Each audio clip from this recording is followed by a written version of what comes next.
Hi there, this is a quick walkthrough of the difference between sticky ports and random ports with Proxyrack proxies. So to start off, there are only certain proxies that have both sticky and random ports. So those are USA rotating data center, unmetered residential, premium residential, and global rotating data center. Private residential and static USA data center only have sticky ports. But with static USA data center, these work a little bit differently than the other sticky ports, so I'll explain that later.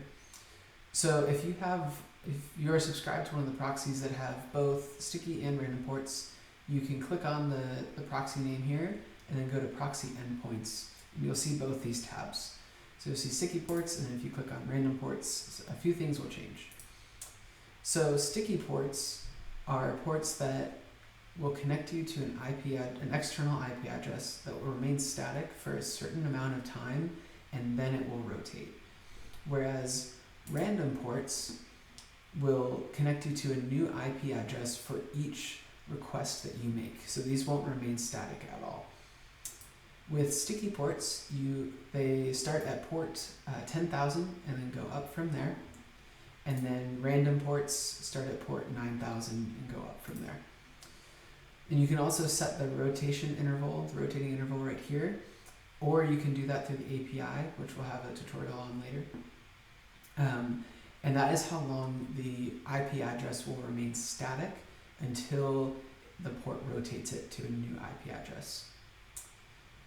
So that's how sticky ports and random ports work with most of our proxies.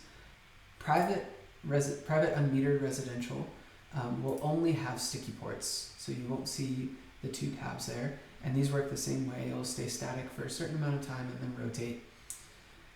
But static USA data center proxies work a little bit differently, where these will not rotate ever.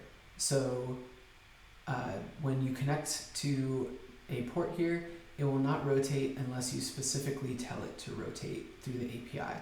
So here you don't see that same rotation interval drop down where you can select your rotation interval. So these will never rotate because they are completely static. So that is a quick walkthrough of the difference between sticky ports and random ports. If you have any questions about how to use these or how best to use these, you can click on the chat icon here and we will respond to you as soon as possible. Thank you.